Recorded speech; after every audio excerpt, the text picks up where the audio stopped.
नमस्कार साथियों, फिर से एक बार अपने YouTube channel Rohit sir biology में आप सभी का हार्दिक स्वागत करता हूं। आज का जो वीडियो है वो आनुवांशिक कूट पर है। आनुवांशिक कूट या जेनेटिक कोड 2 नंबर में आपसे पूछा जा सकता है कि आनुवांशिक कूट कहते किसे। ध्यान से देखिएगा, आनुवांशिक कूट डीएनए अणुओं में स्थित नाइट्रोजनी क्षारकों का वह क्रम है, यानी कि जो डीएनए की संरचना होता है, जो डीएनए का डबल हेलिकल संरचना होता है, ये देखिए इसमें आप देखते हैं कि नाइट्रोजनी क्षारक माने कि एडेनिन थाइमिन से जुड़ता है और ग्वानिन साइटोसिन से जुड़ता है। ये जो नाइट्रोजनी क्षारकों का क्रम है, इसमें प्रोटीन अणुओं का संश्लेषण होता है, यानी इसी में कुछ आनुवांशिक संदेश होता है। क्या होता है? आनुवांशिक संदेश होता है या आनुवांशिक सूचना होता है।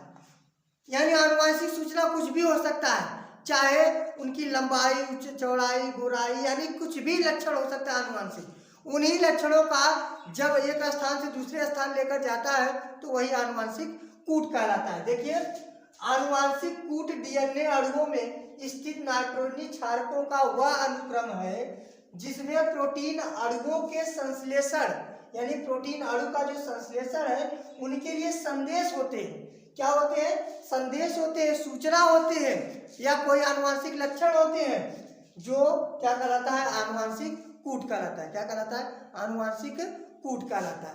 ठीक है ना? ये बात समझ में आया? तो आपसे पूछा जाता है कि आनुवांशिक कूट किसे कहते हैं, तो आनुवांशिक लक्षणों को ले जाने के लिए उसमें एक सूचना निहित होता है, जिसे आनुवांशिक कूट कहा जाता है। और यहाँ पे सबसे इंपॉर्टेंट है, आनुवांशिक कूट की खोज किसने किया? तो नोट कर लीजिए, आनुवांशिक कूट की खोज हरगोविंद खुराना, डॉक्टर हरगोविंद खुराना जी किए। डॉक्टर हरगोविंद खुराना जी किए हैं प्रोटीन आनुवांशिक कूट की खोज।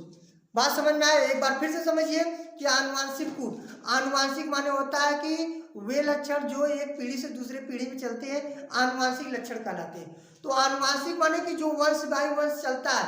कूट का अर्थ होता है कि उसमें जो आनुवांशिक लक्षण होता है उसी को कूट कहते हैं। आप अपने भाषा में कुटनी सुने होंगे। कुटनी होती है गांव में ना, घर में कुटनी होती है ना, जो एक बात को दूसरे स्थान तक पहुंचाती रहती है, झगड़ा लड़ाती रहती है, यानी एक स्थान से दूसरे स्थान तक। वैसे आनुवांशिक लक्षण जो होता है वो एक पीढ़ी से दूसरे पीढ़ी में लेकर जाता है, उसी को आनुवांशिक कूट कहा जाता है। ये डीएनए में नाइट्रोजनी क्षारक के क्रम में जुड़ा होता है। हमें उम्मीद होगा आप लोगों को जरूर समझ में आया होगा। आप लोग वीडियो को लाइक करिएगा, दोस्तों तक शेयर करिएगा। अगर नए हो तो चैनल को सब्सक्राइब करिएगा।